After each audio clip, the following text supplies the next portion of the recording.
다 이렇게 정리하니까 내가 마음이 편하고 자, 내가 다 살았던 시간이 안정되고 정착된 시간이라기보다도 대단히 흐트러지고 산만했고 어려운 시간에 내가 어떻게 살게 됐는데 내가 내 일에 마음의 일을 시작하고 나서 그냥 나의 허둥지둥 나의 삶을 영위하고 또 일이라고 하는 과정에 흔적이라고 생각하는 것이 맞지 않은가. 사람이 자기 작은 마음의 길을 걸을 때 작은 빛을 찾아서 허둥거리고 피로에 지치고 혼란스러운 사념에 빠지고 했을 때 무심코 그냥 손에 든 작은 기록 하나를 버리지 못하고 이렇게 쌓아놓은 것. 그것은 오늘같이 반듯한 길이 있고 또 길에 대한 방향이 제시되어 있고 하는데 내 마음의 길이라고는 했지만은 방향도 모호하고 길도 걷잡을 수 없는 길 없는 길을 더듬어서 와야 되기 때문에 그냥 작은 내 마음의 표시판 같은 그런 역할을 가끔은 했어요. 근데 그것이 세월이 지날수록 내가 했던 일, 부족했던 일, 잘못 들어섰던 일 같은 것을 하나하나 이렇게 그것을 살피면서 정리해오는 나의 소중한 나의 행보의 기록이라고 봐야 되지 않을까.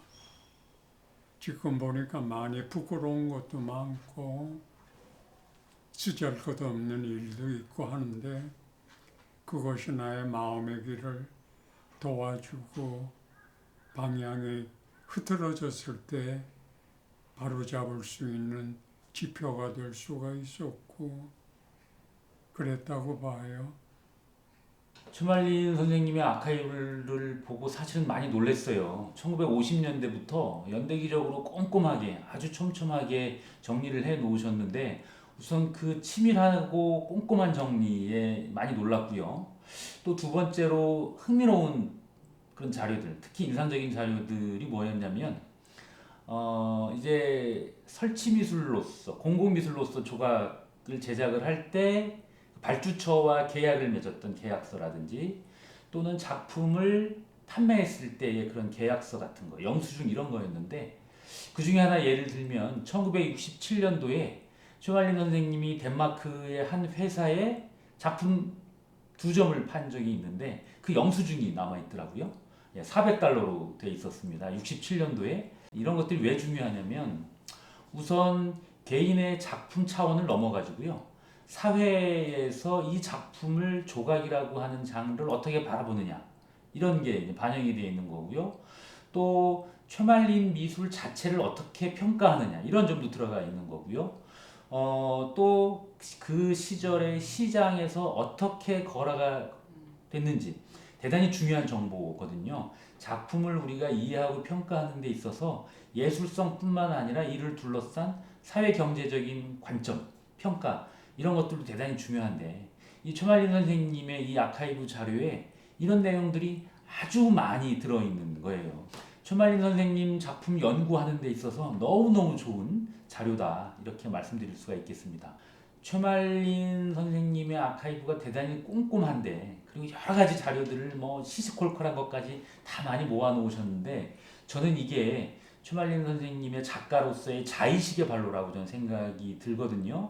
그래서 이 최말린 아카이브의 작가적 관점에서 봤을 때는 작가의 내면을 이해하는 데 있어서 대단히 중요한 자료다. 이런 의미를 평가할 수 있겠고요. 당시 우리 사회적으로 어떻게 평가를 했는지 그리고 경제적으로 어떤 가치의 대접을 받았는지 이런 정보가 들어가 있는 자료들이 많기 때문에 최말린 미술과 최말린 조각의 사회경제적인 가치, 사회적인 관점을 우리가 해석하고 이해하는데 대단히 중요하다. 그렇게 두 가지 측면으로 이 아카이브의 어떤 가치와 의미를 좀 평가할 수가 있을 것 같습니다. 최말린 미술관이 공공미술관이니까 여기에서 소장하고 있는 이 아카이브도 대중들과 또는 미술 애호가들과 공유하는 게 제일 중요하겠죠. 이제 그러려면 이제 대중들이 공유할 수 있도록 뭔가 좀 정리된 토대를 더 좀 마련해 주는 게 좋은데, 그러기 위해서 전문가 그룹이 이 최말린 선생님 아카이브를 조금 더 이제 연구하고요, 정리하고 조금 더 분류할 수 있는 그런 필요도 있을 것 같아요. 그리고 이제 해제를 하는 그런 과정이 필요할 것 같은데요. 그래서 어떤 이 아카이브를 가지고 연구 논문도 좀 나오면 좋을 것 같고요. 그런 과정을 통해서 자료가 조금 더 쉽고 평이하게 이제 정리가 되면 그때부터는 이제 대중들이나 미술 애호가 또 미술 공부하는 학생들 이런 분들이 이곳을 찾아서 이제 다채롭게 해석하고 활용할 수가 있겠죠. 한국의 예술가를 아카이빙 한다라고 하는 것은 한국 근현대사를 들여다보는 일과 같다라는 생각도 합니다. 그분들이 태어났던 시점의 역사적 상황들, 그리고 교육받고 활동하고 또 그들이 추구했었던 세계, 그것을 들여다본다라고 하는 것 자체가 한국 사회의 변화와 함께하는 것을 보게 됩니다. 특히 이제 최근에 아카이빙의 대상이 되시는 여러 작가님들은 일제강점기에 태어나서 6.25를 거치시고 한국 현대사의 그 질곡 속에 함께 하셨기 때문에 그 시대에 반응하는 여러 가지 면들이 있습니다. 그런 점에서 그들의 아카이브를 통해서 우리가 확인할 수 있게 되는 것은 시대에 반응하는 예술의 모습, 그리고 어쩌면 한 작가가 자신의 생을 예술과 함께 어떻게 직조해 나갔는가 하는 점 등을 볼 수 있는 것이죠.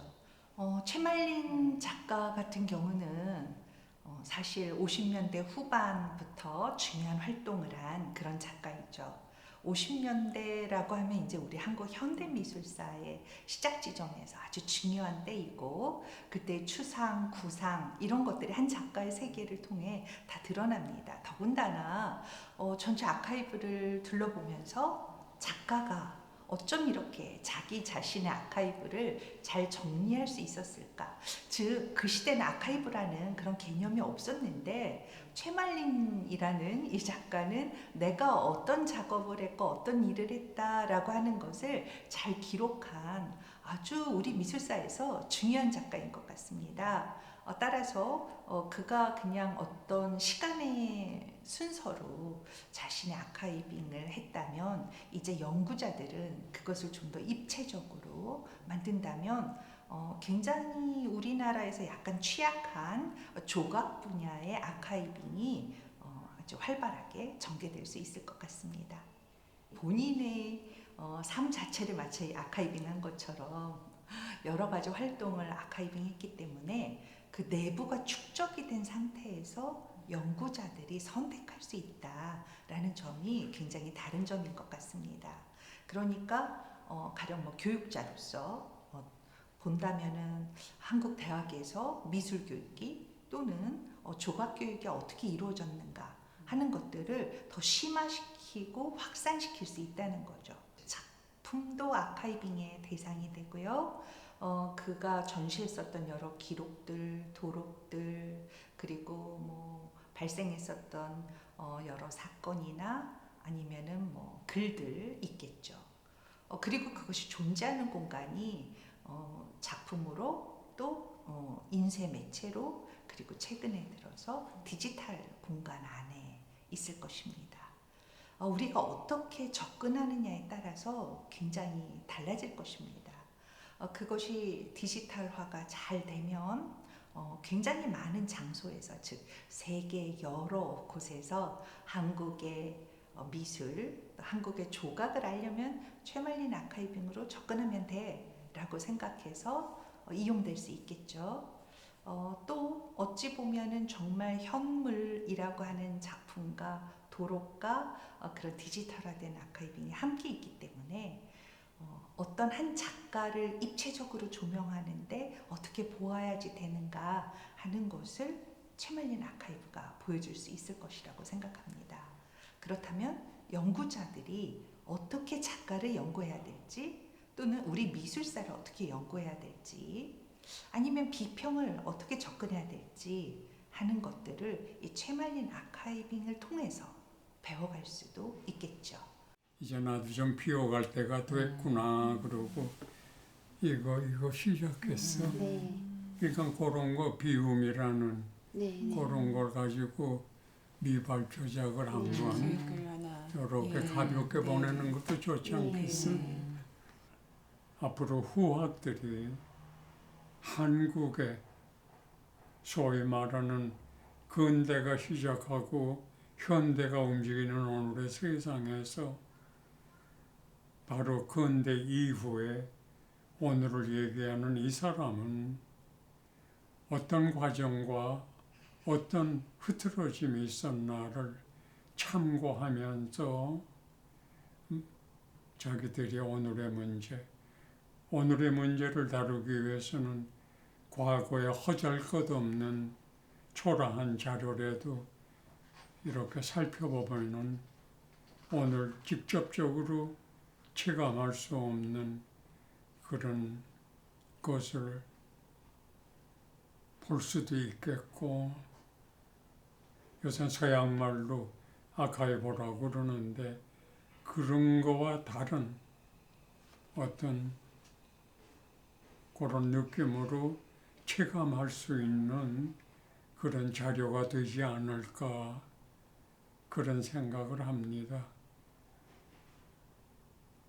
뭐 더 내가 내 스스로를 잘했다 못했다라기보다도 되게 이렇게 정리하다 보면은 수정 가미하고 버릴 거 버리고 그러는데 내 자료는 그런 것이 없고 초라하지만은 그대로 내가 일을 하면서 흔적들이니까 우리 후배들 잘 참고해서 좋은 일들을 하는 일이 됐으면 좋겠어요.